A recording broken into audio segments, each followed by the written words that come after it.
ഇസ്ലാമിക ഭരണം വല്ലാതെ കാലം നിലനിൽക്കില്ല. അള്ളാഹു തആല അത് ഉയർത്തിക്കൊണ്ടുപോകാൻ ആഗ്രഹിച്ചാൽ അള്ളാഹു പിന്നെ അത് നിങ്ങളിൽ നിന്ന് ഉയർത്തിക്കൊണ്ടുപോകും. നോക്കൊരു സമയം പറയാം ഹബീബായ റസൂലുള്ളാഹി. പിന്നെയോ ثم تكون خلافة على منهاج النبوة. ആദ്യ നുബുവത്ത് ഉണ്ടാകും, പിന്നെ ഖിലാഫത്ത് ഉണ്ടാകും. പിന്നെയോ ثم تكون ملكا عالا. പിന്നെ ആളുകളോട് ഒരു മമതയില്ലാത്ത നേതാക്കളുടെ ഭരണകൂടത്തിന്റെ കാലഘട്ടം വരും. അങ്ങനെയാ പറഞ്ഞത്. ആദ്യം നുബുവത്ത് ഉണ്ടാവും, പിന്നെ ഖിലാഫത്ത് ഉണ്ടാവും, പിന്നെ ഒരു തരം രാജാധികാരം. ജനങ്ങളുടെ അല്ലാഹ് അല്ലാഹ് എന്ന് പറഞ്ഞാൽ കടിച്ചു എന്നർത്ഥം. കടിക്കുക, ദേശത്തിൽ കടിക്കണീനാണ്. മനസ്സിലാവണില്ലേ പറഞ്ഞത്? ദേശത്തിൽ കടിക്കണീനാണ് അല്ലാഹ് എന്നറിയാം. ആളുകളോടുള്ള ഒരു ദേഷ്യം പിടിപ്പിക്കുന്ന ഒരു തരം കടിയന്മാരായ രാജാക്കന്മാർ വരും. പിന്നെ കുറെ കാലം കഴിഞ്ഞിട്ട് അതും കഴിഞ്ഞാലോ കടിയന്മാർ രാജാക്കന്മാർ കാര്യങ്ങളൊക്കെ നടത്തി കൊടുക്കും, എന്നാലും അവർക്ക് ഒരു തരം ദേഷ്യപ്പെട്ടവരായിരിക്കും. എന്നാലും സമാധാനം ഉണ്ടാവും. പിന്നെ ഒരു കാലം സുമ്മതകൂനു, പിന്നെ ഉണ്ടാവുക സുമ്മതകൂനു, പിന്നെ ഭരണമായി തീരുന്നതാണ് മുൽക്കൻ ജിബ്രിയൻ, ഏകാധിപത്യം. മിണ്ടാൻ പാടില്ല, മിണ്ടിയക്കൽ തുറുങ്കിലിടും. നിങ്ങൾക്കറിയാലോ എന്താണ് ആ പറഞ്ഞത്, ഞാൻ വിശദീകരിക്കേണ്ടതില്ല, ബുദ്ധിയുള്ളവർക്ക് മനസ്സിലാക്കാവുന്നതാണ്. പിന്നെ ഒരു കാലഘട്ടം വരും. ആ കാലഘട്ടം അതേത് കാലഘട്ടം ചിന്തിക്കുന്നവർക്ക് മനസ്സിലാവും. മിണ്ടാൻ പാടില്ല, മിണ്ടാൻ പാടില്ല. ഇതെന്റെ ഖിലാഫത്താ. മിണ്ടാൻ പാടില്ലാത്ത ഖിലാഫത്ത് എന്റെ ഖിലാഫത്താ, എന്റെ രാജാധികാരമാണിത്. ഹബീബായ റസൂലുള്ളാഹി സ്വല്ലല്ലാഹു അലൈഹി വസല്ലം ഏറ്റവും ആദരിച്ച മഹാനാണ് സയ്യിദുനാ ഉമർ. ഇല്ലേ, മിണ്ടിയിട്ടില്ലേ? ഒരാളോട് മുഹമ്മദ് ബിൻ മസ്ലമ റളിയല്ലാഹു അൻഹുവിനെ ഒരിക്കൽ കണ്ടപ്പോൾ ഖലീഫ ഉമർ ബിൻ ഖത്താബ് റളിയല്ലാഹു അൻഹു ചോദിച്ചു, കൈഫ തറാ ഖിലാഫതി, എന്റെ ഭരണകൂടത്തിനെ പറ്റി നിങ്ങളുടെ അഭിപ്രായം എന്താണ്, എന്റെ ഭരണം എങ്ങനെയുണ്ട് എന്ന് ഒരിക്കൽ തന്റെ കൂട്ടുകാരനായ മുഹമ്മദ് ബിൻ മസ്ലമ റളിയല്ലാഹു അൻഹുവിനോട് ചോദിച്ചു. അപ്പോൾ മുഹമ്മദ് ബിൻ മസ്ലമ പറഞ്ഞു, നമുക്കത് ചർച്ച ചെയ്യാം, വീട്ടിൽ പോവാന്ന്. അങ്ങനെ രണ്ടാളും വീട്ടിൽ പോയി. വീട്ടിൽ പോയിട്ട് വീട്ടിന്റെ സ്വീകരണ മുറിയിൽ ഇരുത്തി ഉമർ ബിൻ ഖത്താബ് ഖലീഫയെ റളിയല്ലാഹു അൻഹു. എന്നിട്ട് മുഹമ്മദ് ഫഅഖ്റജ സൈഫൻ, ഒരു വാള് വീട്ടിന്റെ അകത്ത് പോയി വാള് കൊണ്ടുവന്നു. എന്നിട്ട് ഫഹദ്ദഹു, വാളിനെ ഇങ്ങനെ വാളിനെ ഇങ്ങനെ തൊട്ടടുത്ത് കണ്ട ഒരു കല്ലിലിട്ടിട്ട് ഇങ്ങനെ വരസി, നല്ല മിനുസം വരും. എന്നിട്ട് ഈ വാൾ ഉയർത്തി കാണിച്ച് ഖലീഫയോട് പറഞ്ഞു, ലൗ കാന മിസ്ലു ഹാദാ യുബാഉ ഫിസ്സൂഖി കൈഫ തഅദിലു അനിൽ ഹഖ് യബ്നൽ ഖത്താബ്, ഈ ജാതി സാധനങ്ങൾ അങ്ങാടിയിൽ വിൽക്കുന്ന കാലത്തോളം നിന്റെ ഭരണം മോശമാവില്ല എന്ന് മുഹമ്മദ് ബിൻ മസ്ലമ റളിയല്ലാഹു അൻഹു. എന്താ ഇതിന്റെ അർത്ഥം? എന്താ ഇതിന്റെ അർത്ഥം? എന്താ ഇതിന്റെ അർത്ഥം? എന്താ ഇതിന്റെ അർത്ഥം? എങ്ങാനും മോശായാല് ഞങ്ങള് ആരോട് പറഞ്ഞു? ആരോട് പറഞ്ഞു? ആരോട് പറഞ്ഞു? എന്ത് സ്വച്ഛാധിപത്യാണിത്, എന്തേകാധിപത്യാണിത്? ഹബീബാന് ഇതൊക്കെ പറഞ്ഞിട്ടുണ്ട്. ആദ്യം കാര്യമൊക്കെ നടത്തി കൊടുക്കും, എന്നാലും കുറച്ചൊക്കെ ഒരു ദേശീയമുള്ള ഭരണാധികാരികൾ. പിന്നെ കൊലകാലം മിണ്ടാൻ പാടില്ല. കാര്യമൊക്കെ നടത്തി കൊടുക്കുന്ന ഒരു ഭരണാധികാരികൾ ഉണ്ടായിരുന്ന കുറച്ച് ദേശീയക്കുള്ള ഭരണാധികാരികൾ, മൗമൂനെ പോലെ, മുഅ്തസിം ബില്ലാനെ പോലെ, അങ്ങനെ അബ്ബാസി ഖിലാഫത്തിലൊക്കെ ഉണ്ടായി. എന്നാലും കാര്യമൊക്കെ നടത്തി കൊടുക്കും. വലിയ ഏകാധിപത്യമൊന്നുമില്ല, കാര്യമൊക്കെ പറഞ്ഞാൽ മനസ്സിലാകും. ഇനി ഒരു കാലം വരും, അന്ന് മുൽക്കൻ ജിബ്രിയൻ, അക്കാലത്തുണ്ടാകുന്നത് ഏകാധിപത്യത്തിന്റെ രാജഭരണമാണ്. ഏകാധിപത്യത്തിന്റെ രാജഭരണം മുസ്ലിമീങ്ങളെ പിടികൂടുമെന്ന് മുഹമ്മദ് നബി സല്ലല്ലാഹു അലൈഹി വസല്ലം. ഇത് ഇസ്ലാമിനെതിര അതുണ്ടായപ്പോഴാണ് മുസ്ലിം ഉമ്മത്ത് തകർന്നു തുടങ്ങിയത്. അതാണ് ഏറ്റവും വലിയ നാശം. ശത്രുക്കൾ മുസ്ലിമീങ്ങളിലേക്ക് കടന്നു കയറാനുള്ള കാരണം ഈ ജിബ്രിയായ ഭരണകൂടങ്ങൾ രംഗത്ത് വന്നതാണ്. എന്തുകൊണ്ട്?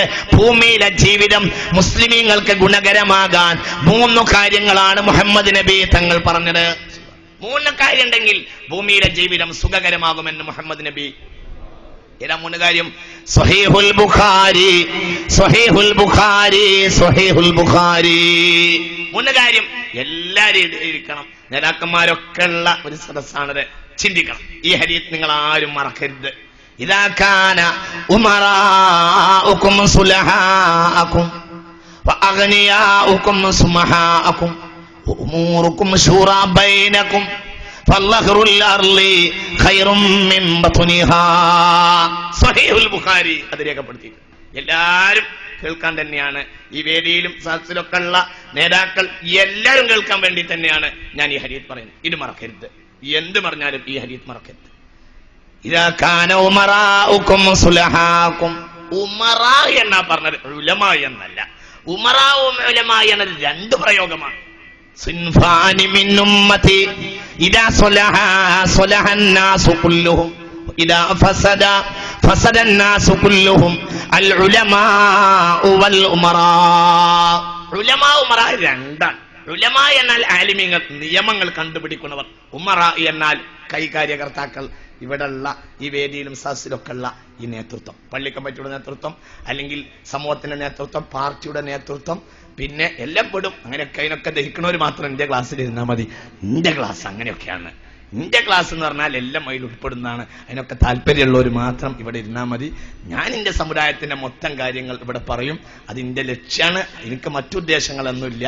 എന്റെ ലക്ഷ്യം എന്റെ സമുദായത്തിന്റെ രാഷ്ട്രീയവും മതപരവുമായ ഉന്നമനം തന്നെയാണ്. അല്ലാഹു സുബ്ഹാനഹു വ തആല അതൊന്നും വേണ്ട, ഞങ്ങൾക്ക് രാഷ്ട്രീയമൊന്നും വേണ്ട, ഞങ്ങൾക്ക് പരലോകം മതി എന്ന് പറഞ്ഞാൽ അവൻ കള്ളസൂപ്പിയാണ്, അവൻ കള്ളനാ. എന്തുകൊണ്ട്? അള്ളാഹു പറഞ്ഞത് റബ്ബന ആതിന ഫിദ്ദുനിയ ഹസന എന്ന് പറഞ്ഞിട്ടാണ് വഫിൽ ആഖിറതി ഹസന എന്ന് പറഞ്ഞിട്ടുള്ളത്. ഒക്കെ വേണം, എല്ലാം വേണം. ഈ ലോകം പരലോകം ഒക്കെ വേണം. ആർക്കെങ്കിലും വേണ്ടെന്നുണ്ടെങ്കിൽ ഇങ്ങോട്ട് തരിക എല്ലാവർക്കും. ഇന്ന അലൈനാ ലൽ ഹുദ വ ഇന്ന ലനാ ലൽ ആഖിറത വൽ ഊലാ. ഈ ലോകവും പരലോകവും രണ്ടും എന്റേതാണ്. രണ്ടും ചോദിച്ചു വാങ്ങണമെന്നാണ് അള്ളാഹു പറഞ്ഞത്. അള്ളാഹു നമുക്ക് രണ്ടും നൽകട്ടെ. അള്ളാഹു രണ്ടും നൽകട്ടെ. അപ്പൊ നോക്ക്, ചിന്തിക്കുക. ഉമറാ എന്ന ഉലമാ അല്ല. ഉലമാ നിയമം കണ്ടുപിടിക്കുന്നവർ, ഭരണം നടത്തി കാര്യങ്ങൾ നടത്തുന്നത് നേതാക്കളാണ്. എന്താ അവർ ചെയ്യേണ്ടത്? ഇദാ കാന ഉമറാഉകും സുലഹാഅകും. സ്വഹീഹുൽ ബുഖാരി, സ്വഹീഹുൽ ബുഖാരി. ഇമാം ബുഖാരി ഹദീസ് രേഖപ്പെടുത്തി. ഇദാ കാന ഉമറാഉകും സുലഹാഅകും. നിങ്ങളുടെ ഉമറാക്കളെല്ലാം സ്വാലിഹീങ്ങളായി മാറുക.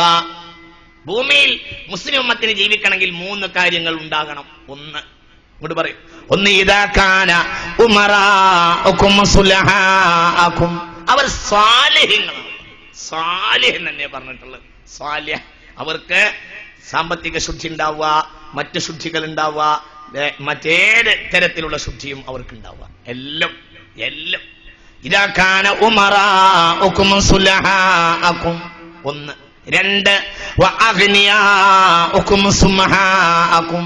ഈ ഭൂമിയിൽ മുസ്ലിമീങ്ങൾക്ക് ജീവിക്കാനുള്ള രണ്ടാമത്തെ മാനദണ്ഡം വഅഗ്നിയാഉകും സുമഹാഅകും. ധനം അല്ലാഹു നൽകിയിട്ടുള്ള ആളുകൾ ധനമില്ലാത്തവരോട് നിർലോഭമായി സഹകരിക്കുന്നവരാവുക. പിന്നെയോ 3, വഉമൂറുകും ശുറാ ബൈനകും. ഏകാധിപത്യ വാഴ്ച ഇല്ലാതെയാവുക. ഏത് പ്രശ്നം സമൂഹത്തിലുണ്ടായാലും വഉമൂറുകും ശുറാ ബൈനകും. ഒരാളെ നിസ്സാരാക്കാതെ എല്ലാരെയും കൂട്ടിയിരുത്തിട്ട് ആ വിഷയം ഒന്ന് ചർച്ച ചെയ്ത് തീരുമാനിച്ചാൽ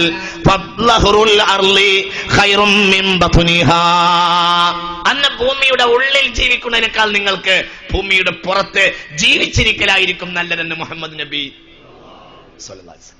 നമ്മളെ കാത്തുരക്ഷിക്കട്ടെ. ആ അവസ്ഥ നമുക്ക് അല്ലാഹു നൽകട്ടെ. നേരെ തിരിച്ച്,